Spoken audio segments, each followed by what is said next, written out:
Diễm xin chào cô chú, anh chị, các bạn và các em. Hôm nay Diễm chia sẻ một món bánh theo yêu cầu, đó là món bánh bò trứng rễ tre. Thì món bánh này Diễm làm cách đây cũng 5-6 năm rồi, nhưng mà Diễm thấy không có ngon đó, tại vì sử dụng bột nổi, mình ăn mình hay bị chát miệng. Nhưng mà có yêu cầu thì Diễm cũng thử lại công thức, Diễm điều chỉnh làm sao cho mình sử dụng thiệt là ít bột nổi càng tốt, và cái bánh của mình nó mềm, rễ tre nhiều, ngon. Bây giờ mình cùng vào bếp làm món bánh bò trứng rễ tre với Diễm nha. Đầu tiên mình sẽ chuẩn bị phần lá dứa, thì Diễm có 25g lá dứa là khoảng 5 lá dứa to đó, cộng với 110ml nước Diễm xay cho thật là nhuyễn. Sau đó mình chắc ra làm sao cho đúng chính xác nha, 100ml nước cốt lá dứa. Diễm sử dụng cái này là coconut milk, là nước cốt dừa đó, thì Diễm cũng đong vô đây 100ml luôn. Tiếp theo thì ở đây Diễm có kem tươi. Diễm thấy làm bánh bò nướng á, Diễm cho kem tươi vào, Diễm thấy cái bánh của mình nó không có bị gắt cái mùi nước cốt dừa lắm, mà nó lại béo, nó thơm, cái bánh mình nó mềm, nó ngon nữa. Thì Diễm sẽ cũng cho vào đây 100ml kem tươi luôn nha. Mình lưu ý là cái lượng chất lỏng này mình cần đo cho chính xác. Ở đây Diễm có 1/3 muỗng cà phê tinh chất lá dứa, còn nếu mà mình không có thì mình cho thêm màu và tinh chất vani để giúp cho cái bánh của mình nó thơm hơn. Mình khuấy lên cho thật là đều, và bây giờ Diễm đi giới thiệu cái phần nguyên liệu chính của cái bánh này, đó chính là trứng gà. Thì trứng gà ở đây Diễm có 8 cái trứng, là cái trọng lượng của nó là từ 58 cho tới 62g. Mình dùng trứng để ở nhiệt độ phòng cũng được, hoặc là trứng lấy ngay từ trong tủ lạnh ra cũng được nha. Diễm sẽ cân vào đây, mình cân chính xác giùm Diễm, đó là 400g trứng nha.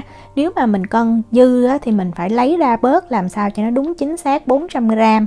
Tại vì nếu mà lượng chất lỏng nhiều quá thì cái bánh của mình nó sẽ bị xẹp khi mà mình nướng xong đó. Diễm dùng cái phới lòng này nè, mình làm cho cái lòng đỏ nó bể ra đó. Rồi mình cứ tán cái trứng này theo chiều ngang và chiều dọc, mình đừng có đánh nha, nhẹ nhàng, nó vừa đều là được, không có cần phải cho thật là đều. Đó là như vậy. Thì bây giờ Diễm mới cân vào đây 300g đường cát. Mình dùng đường cát nhuyễn cho nó dễ tan, nếu mà mình ăn ít ngọt thì mình cho 280g. Diễm cân vào 310g tinh bột năng, 20g bột gạo, 1/2 muỗng cà phê muối. Và mình cho cái hỗn hợp nước lá dứa nè, nước cốt dừa và kem tươi vào luôn.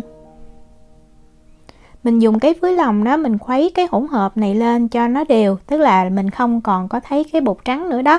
Cái lúc mà cho bột vào thì nó sẽ bị vón cục nhiều lắm, nhưng mà không sao, mình cứ khuấy theo chiều kim đồng hồ nhẹ tay nha. Đó, như vậy là được. Thì Diễm sẽ đi lấy một cái rây và một cái thau nữa. Thì cái rây này á, mình để xuống làm sao cho nó nằm được ở dưới cái đáy thau để mình trộn cái bột cho nó dễ đó. Diễm cho cái phần bột này vào cái rây, và mình cũng khuấy theo cái chiều kim đồng hồ đó. Mình cứ khuấy cho nhẹ nhàng để những cái bột mà nó bị vón cục á, nó tan ra. Khi mà mình khuấy và mình rây như vậy á, thì cái hỗn hợp trứng của mình á, nó sẽ tan đều vào trong cái bột á, làm cho cái hỗn hợp của mình á, nó hòa đều, nó rất là ngon. Rồi Diễm lại rây thêm một lần nữa nha. Bánh này á, thì cũng có yêu cầu là mình nên sử dụng trứng để ở nhiệt độ phòng. Lý do là tại vì cái lòng trắng mà để ở nhiệt độ phòng thì nó sẽ mềm hơn đó, mình dễ khuấy. Nhưng mà Diễm đã làm thử rồi, trứng lạnh hay là trứng nhiệt độ phòng thì ra cái bánh nó đều như nhau, vì vậy tùy mình nha.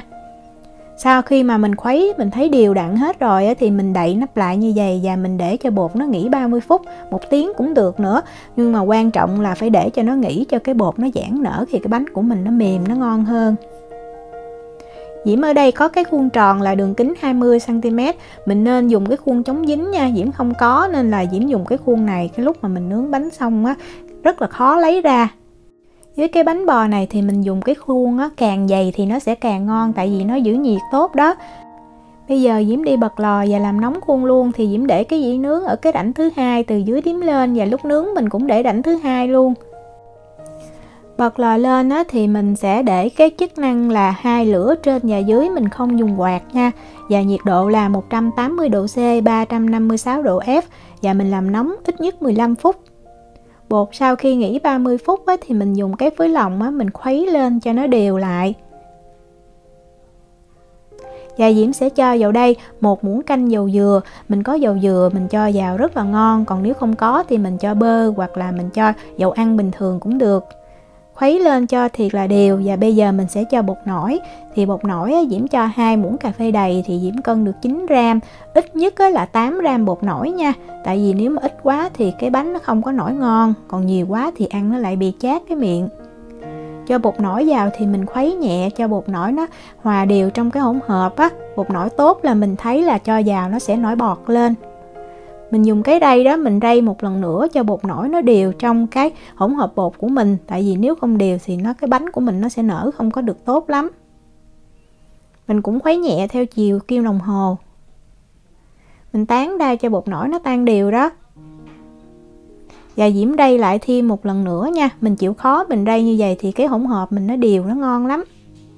Bánh bò này mới nhìn thì mình tưởng dễ làm, nhưng mà thực ra để cái bánh nó có để che và nướng xong nó không có bị xẹp thì cái lượng chất lỏng và cái lượng trứng cần rất là chính xác. Khi mà hỗn hợp bột đã đều rồi thì Diễm sẽ lấy cái khuôn đã làm nóng ra, mình cho bột vào liền. Diễm đem nguyên cái vỉ ra luôn, tại vì có vỉ nó dày thì cái khuôn mình giữ nóng lâu hơn. Diễm cho vào 1 muỗng canh dầu dừa và mình dùng cái cọ đó, mình thoa cho cái dầu dừa nó thật là đều xung quanh cái khuôn. Và mình nhớ là mình đổ bột vô liền, cẩn thận nha, tại vì lúc này cái dĩ nướng và cái khuôn nó rất là nóng. Mình cho bột vào thì mình đem vào lò nướng, mình nướng liền. Thì như Diễm nói đó, mình đặt ở cái rãnh thứ 2 của lò từ dưới đếm lên. Đầu tiên mình sẽ nướng nhiệt là 180 độ C, 356 độ F trong vòng 20 phút. Sau 20 phút thì mình thấy cái bánh của mình nó đã nở lên được tí xíu rồi. Thì lúc này mình hạ nhiệt độ xuống còn 170 độ C, 338 độ F. Và mình sẽ nướng ở cái nhiệt độ này trong vòng từ 35 cho tới 40 phút nữa, cho tới khi mà mình nhìn ngay cái giữa cái bánh nó không còn kiểu như là phập phồng. Tại vì như vậy là cái bột nó chưa có chín đó. Mình thử bánh chín bằng cách là mình cho đũa đó, mình xiên vào cái đũa khô ráo là bánh chín. Sau 35 phút, vì là Diễm nướng tổng cộng là 55 phút thì Diễm sẽ mở lò ra và mình cho cái gì cũng được vào để mình kê cái bánh, mình úp ngược cái bánh xuống. Tại vì nếu mà mình không làm như vậy thì cái bánh của mình nó sẽ bị xẹp Lúc này mình mới tắt lò và mình dùng cái đũa bếp hoặc là cây đũa cũng được. Mình hé cái cửa lò như vậy cho cái nhiệt nó hạ xuống từ từ. Mình sẽ để bánh nguội ở trong lò như vậy 30 phút nha, chính xác 30 phút luôn. Thì lúc đó mình mới lấy bánh ra ngoài. Sau 30 phút thì Diễm mang bánh ra. Lúc này cái khuôn nó còn rất là nóng thì mình sẽ để cho cái khuôn nó nguội, hoặc là ít nhất là nó cũng ấm cái tay, chứ nó không còn thiệt là nóng nha. Tại vì nóng quá thì mình lấy ra cái bánh nó bị xẹp. Diễm dùng cái khuôn này nên lúc cái bánh lấy ra rất là cực luôn tại vì nó bị dính với cái đế. Mình lắc tới khi nào mình thấy nó tróc ra hết rồi đó thì mình mới lấy ra được. Đó, nó bị dính tí xíu như vậy nè. Bánh này thì Diễm nói Diễm có điều chỉnh lại vì cái bánh nó rất là mềm luôn và thơm ngon nữa. Lúc trước Diễm ăn thì Diễm không có thích, nhưng mà bây giờ mình làm theo ý của mình thì Diễm thấy là rất là ngon. Để Diễm cắt ra thử nha. Mềm lắm luôn Mềm và thơm nữa, tại nhờ mình có sử dụng dầu dừa và kem tươi Diễm thấy ngon lắm. Đó, mở ra.